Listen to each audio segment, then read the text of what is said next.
Oi, eu sou Rafaele Brito, artista plástica e arte educadora, e eu tô aqui para falar com vocês sobre esse projeto sobre bordados monumentais com sacolas plásticas. Estamos ressignificando resíduos sólidos domésticos. Nós já passamos por algumas etapas, nós já vimos como escolher a foto, já aprendemos como mexer no programa e configurar do jeito mais fácil e do jeito que a gente gosta mais. Nós já separamos o material que vamos usar, que são as sacolas plásticas. Todo mundo tem em casa um puxa-saco cheio de sacolinha, não é possível.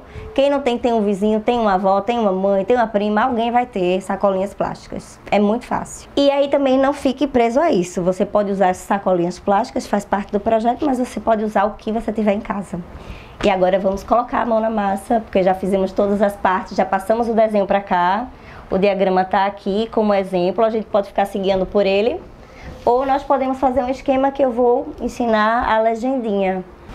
Aqui está a legenda de um dos trabalhos. Agora seria bom fechar aqui no branco, ó, nos tipos de branco, nos tipos de amarelo, os tons de verde. Essa é a legenda mais feia que eu fiz, foi a que eu trouxe. Essa aqui tá para finalizar, já tá no processo assim, numa etapa que já tá bem avançada. Eu deixei poucas coisas para completar aqui também para dar ideias. Porque caso você não tenha o material específico para o bordado, que não é necessário, já que estamos fazendo adaptações, você pode usar de fato o que você tiver em casa. Você pode usar grampinhos de cabelo, tenho aqui para mostrar. Você engancha. Ou você pode enganchar assim. Eu prefiro trabalhar com uma perninha só.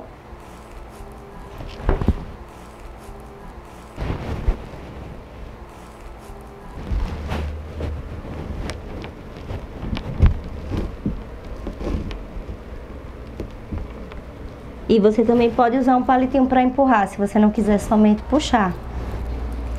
Você escolhe o lugar para onde vai, não tendo material. Dá para ser com um plásticozinho, um cotonete, dá para fazer com um palito de dente, com palito de unha, qualquer coisa que sirva para empurrar. Então tem essa facilidade, você não faz se você não quiser, porque não tem desculpa de material. Pronto, quando as sacolas plásticas elas surgiram, foi no começo da década de 60, e a intenção era justamente o oposto para a qual ela se destina hoje.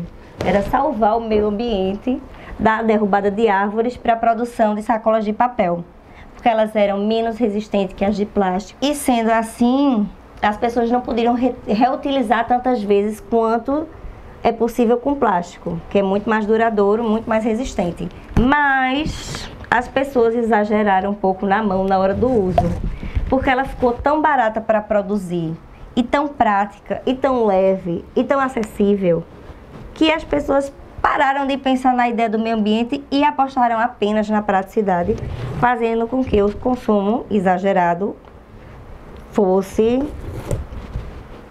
realmente levado a um número absurdo, que hoje em dia nós chegamos. Há uma estimativa que a gente tem que, em média, uma pessoa usa uma sacola plástica por 20 minutos.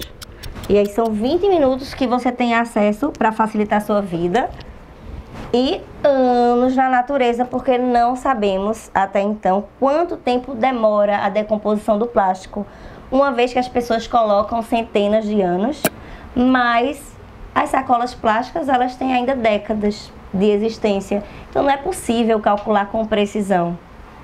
Mas temos dados precisos, que agora estão um pouco desatualizados por causa da pandemia também, que no Brasil são distribuídas em média 1,5 milhão de sacolas por hora.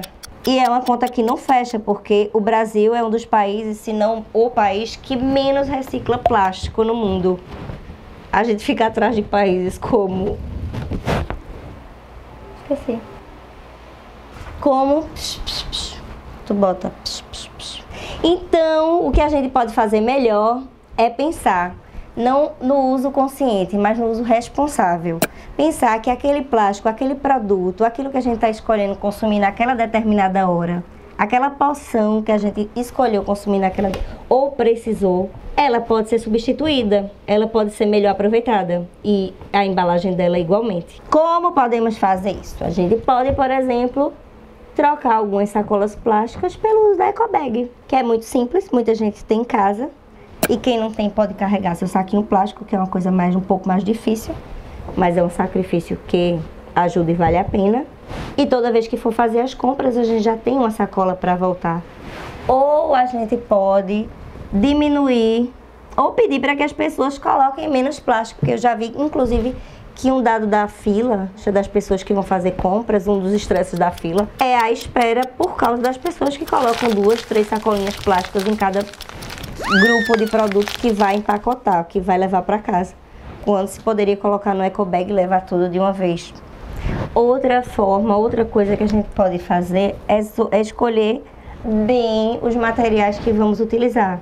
Por exemplo, tem as palhas de aço, que elas são consumidas, elas enferrujam, elas oxidam. Isso pode ser substituído, porque cada vez que você escolhe a esponjinha de aço, que é descartável, você produz pelo menos semanalmente uma nova bolsinha de lixo, de sacola plástica, que vai ser descartada no meio ambiente. Quando você opta por uma esponja que é mais resistente, você vai ter uma troca bem mais lenta. Algumas vezes essas buchas elas chegam a durar 1 ano, contra minutos ou 1 semana das outras. Então isso também é um modo de você pensar, um modo de você reduzir. Quando você pensa que o consumo ele é responsável, você se responsabiliza desde o momento que você escolhe aquele produto até a hora do descarte dele na natureza, que geralmente é no meio ambiente. Isso pode causar grandes problemas que a gente já acompanha aí, como bueiros entupidos, como a vida marinha que vai se esvaindo cada vez mais toda vez que o plástico ele entra no oceano ou nos lençóis freáticos quando chegam nele, né? Porque o plástico ele vai fazendo com que o solo fique impermeável e a água cada vez menos desça até onde ela precisa, né, para drenar e fazer parte do lençol que vai devolver para a natureza. A Universidade do Pará, ela já está fazendo estudos há um tempo e a gente sabe que alguns números eles também não são atuais. E 77% nos rios e nos lagos no Pará já tem resquícios de plástico. Alguns animais já têm plástico em seus organismos. Inclusive os humanos nós temos, porque algumas partículas elas ficam no ar. E nós também produzimos muito, por exemplo, quando a gente opta por cremes dentais que têm cristais clareadores.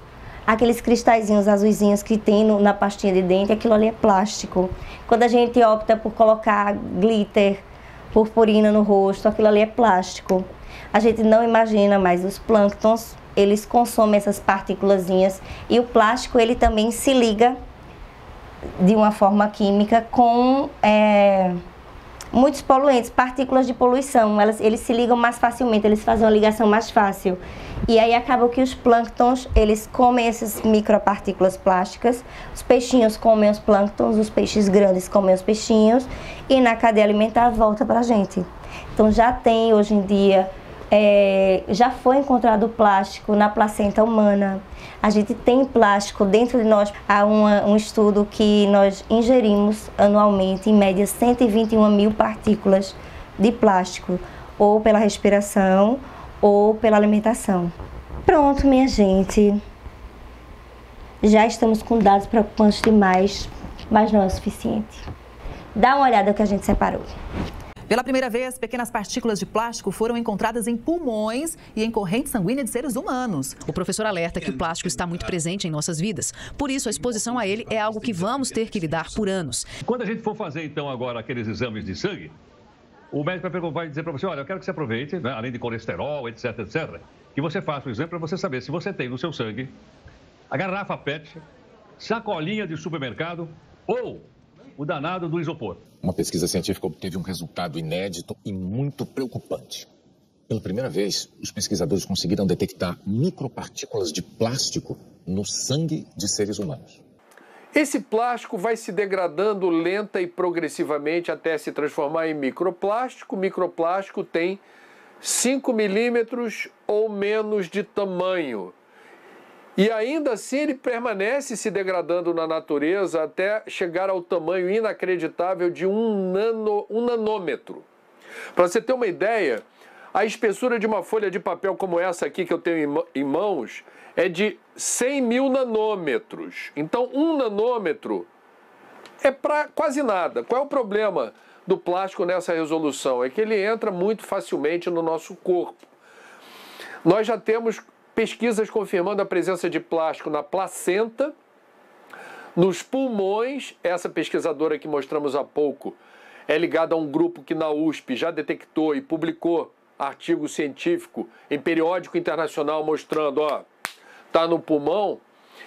E mês passado teve muita repercussão, um grupo de cientistas holandeses que também publicou um trabalho num periódico internacional mostrando a presença de nanoplástico na corrente sanguínea. Passamos pela idade da pedra, idade do bronze, idade do ferro e agora estamos vivendo a idade do plástico. Já está. E o que mais que eu tenho que falar sobre isso? Viram? É sobre isso. É sobre isso que tudo isso se trata. A diminuição do consumo das sacolas plásticas e o consumo responsável do plástico. Agora, na próxima aula, nós vamos colocar a mão na massa, aprender tintim por tintim, como fazer o pontinho, como virar e fazer o acabamento, como finalizar a peça, como escolher as cores melhor, porque você pode ser fiel ao trabalho, mas você pode também usar e fazer uma coisa completamente divertida, e aí vai da imaginação e do que você tiver como material em casa.